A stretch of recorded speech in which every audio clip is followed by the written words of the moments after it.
Hi friends, welcome to మన channel. అందరికీ నమస్కారం, అందరికీ స్వాగతం. ఈ రోజు మీరు ఒక అమ్మాయి పెళ్లి సంబంధాన్ని చూడబోతున్నారు. ఈ అమ్మాయికి ఆల్రెడీ లవ్ మ్యారేజ్ అయ్యింది.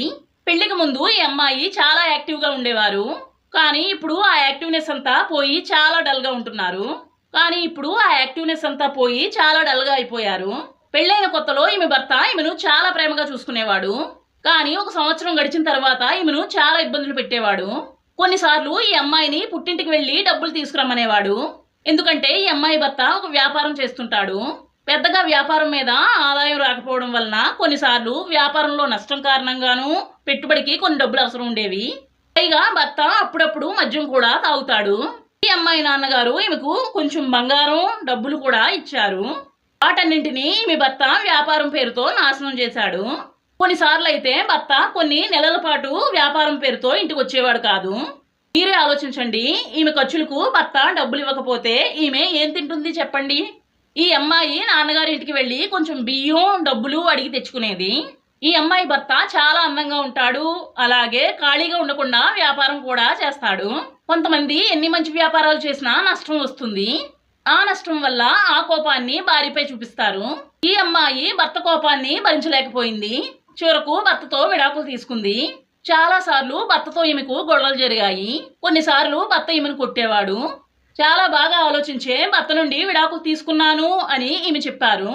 ఇప్పుడు కొత్త కుటుంబాన్ని ఏర్పాటు చేసుకోవాలి అని ఆలోచించి మనకు డీటెయిల్స్ సెండ్ చేశారు. ప్రస్తుతం ఈ అమ్మాయి నాన్నగారి ఇంట్లో ఉంటుంది. ఈ అమ్మాయి పేరు కుసుమ. పుట్టినరోజు 18వ రోజు జనవరి నెల 1984వ సంవత్సరం. అంటే ఈమె వయసు 37 సంవత్సరాలు. 2 పిల్లలు కూడా ఈమెకు ఉన్నారు. మగపిల్లలా ఆడపిల్లలా అని మనకు చెప్పలేదు. ఈమె పిల్లలు ఈమెతో పాటు కలిసి ఉంటున్నారు. భర్తతో విడాకులు తీసుకొని రెండో పెళ్లి కోసం ఎదురు చూసేవారికి ఈ పెళ్లి సంబంధం చాలా మంచి పెళ్లి సంబంధం. ఈ అమ్మాయి పాత జీవితం గురించి మర్చిపోవాలి అని అనుకుంటుంది. ఈమెను పెళ్లి చేసుకునేవారు ఈమె పాత జీవితాన్ని మర్చిపోయేలా చేయాలి.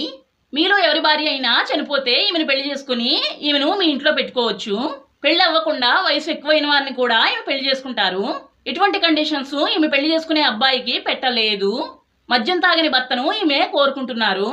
ఎత్తు 5.4 ఇంచెస్. బి ఫార్మసీ వరకు ఈమె చదువుకున్నారు. ప్రస్తుతం యలమంచిలో ఉంటున్నారు. ఈమె కుటుంబం గురించి మాట్లాడుకుంటే ఒక తమ్ముడు ఒక అక్క ఉన్నారు. ఈ అమ్మాయి నాన్నగారు అమ్మగారి గురించి వివరాలు మనకు చెప్పలేదు. అంటే ఈమె నాన్నగారి ఉద్యోగం అమ్మగారి ఉద్యోగం ఆస్తి వివరాలు మనకు సెండ్ చేయలేదు. ఈ రోజుల్లో చాలా మంది అమ్మాయిలు చెప్పేది ఏంటంటే డ్రింకింగ్ స్మోకింగ్ అలవాటు లేని అబ్బాయిలు కావాలి అంటున్నారు. మీకు ఒకవేళ డ్రింకింగ్ స్మోకింగ్ అలవాటు ఉంటే దయచేసి ఈ అమ్మాయిని పెళ్లి చేసుకోకండి. మీకు ఒకవేళ సొంత ఇల్లు లేకపోయినా సరే ఈమెను పెళ్లి చేసుకోవచ్చు. బీదవారైనా పర్వాలేదు, కానీ ఏ రోజుకు ఆ రోజు ఈమెకు 3 పూటలా తిండి పెడుతూ కుటుంబ బాధ్యతలు నెరవేర్చే భర్త కావాలి అంటున్నారు. ఈమెను పెళ్లి చేసుకునేవారు ఈమెను మీ ఇంటికి తీసుకువెళ్ళాలి, లేదంటే ఒక అద్దె ఇంట్లో కాపురం పెట్టాలి. ఎటువంటి కట్నాన్ని ఈ అమ్మాయి నాన్నగారు ఇవ్వరు. పెళ్లి మాత్రం ఒక చిన్న గుడిలో లేదా ఫంక్షన్ హాల్లో చేస్తారు. ఈ అమ్మాయికి పెద్దగా బంధువులు లేరు. అమ్మాయి నచ్చితే వీడియోకి లైక్ చేయండి. పెళ్లి చేసుకుని ఈమెను ఉద్ధరించాలి అనుకునేవారు కమెంట్స్ లో పెళ్లి చేసుకుంటాను అని చెప్పండి. మనం మరలా మరొక మంచి వీడియోతో మళ్ళీ కలుసుకుందాం. అందరికీ బాయ్.